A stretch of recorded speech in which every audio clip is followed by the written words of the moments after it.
अपने ही जाल में फंस गया चीन। रिपोर्ट में हुआ कैसा खुलासा, जाने कैसे फंस गया चीन।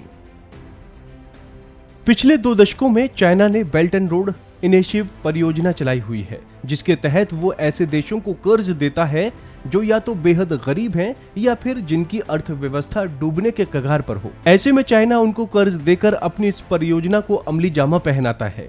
आपको याद हो कि हाल ही में चाइना ने भारत के 2 पड़ोसी देश पाकिस्तान और श्रीलंका को भी अपने इसी जाल में फंसा लिया है।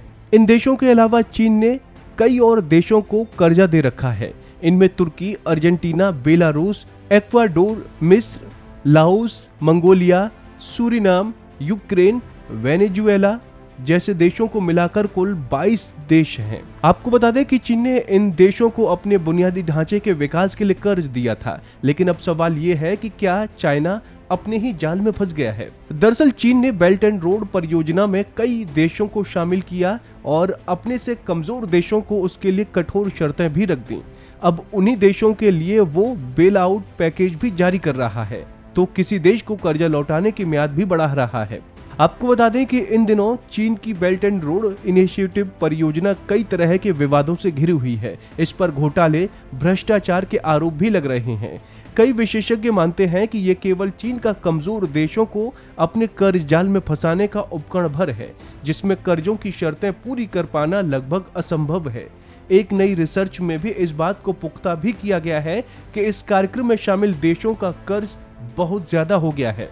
रिसर्च में खुलासा हुआ है कि चीन के खैराती उधार के फंसे देशों का कर्ज 240 अरब डॉलर तक पहुंच गया है। ये कर्ज 22 देशों को दिया गया है, जिसमें श्रीलंका, पाकिस्तान, तुर्की, अर्जेंटीना, बेलारूस, इक्वाडोर, मिस्र, लाओस, मंगोलिया, सूरीनाम, यूक्रेन और वेनेजुएला जैसे देशों को अपने बुनियादी ढांचे के विकास के लिए कर्ज दिया था। वहीं इस data world bank, Harvard Kennedy school और केल इंस्टीट्यूट ऑफ वर्ल्ड इकोनॉमी के शोधकर्ताओं के इस अध्ययन में ये बताया गया कि बेल्ट एंड रोड इनिशिएटिव कार्यक्रम एक बड़ी मुसीबत बन गया है। रिपोर्ट के मुताबिक चीन ने 2019 से लेकर 2021 के बीच विकासशील देशों को 104 अरब डॉलर का कर्ज दिया था।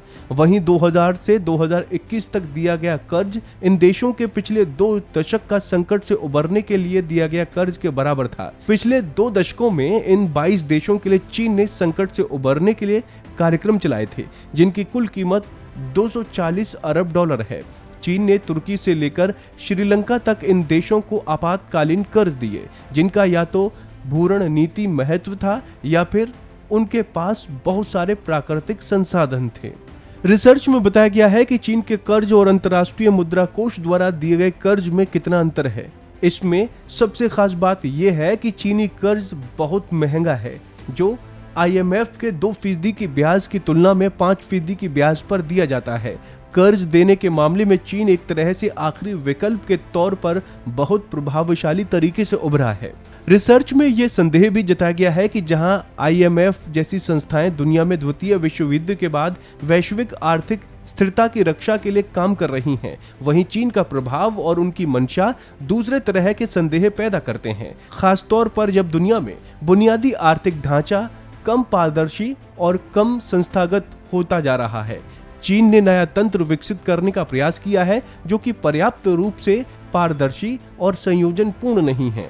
चीनी सरकार ने इस धारणा का सिरे से खारिज किया है और कहा है कि चीन ने खुलेपन और पारदर्शिता के सिद्धांतों को आधार पर ही विदेशी निवेश किया है। चीनी विदेश मंत्रालय के प्रवक्ता माओ निंग का कहना है कि चीन बाजार के कानून, अंतर्राष्ट्रीय नियमों और दूसरे देशों को सम्मान का पूरा ख्याल रखा गया है। चीन ने किसी पर भी कभी भी कर्ज लेने और चुकाने के लिए दबाव नहीं डाला और ना ही किसी तरह की कोई राजनीतिक शर्त रखी है। लेकिन तमाम दलीलों के बाद भी चीन और उसके कर्ज में डूबे संकट से कैसे उभरेंगे, ये बड़ा सवाल है। तो दोस्तों, उम्मीद है आपको हमारी ये जानकारी पसंद आई होगी। ऐसी ही तमाम अपडेट्स के लिए आप देखते रहिए वन इंडिया।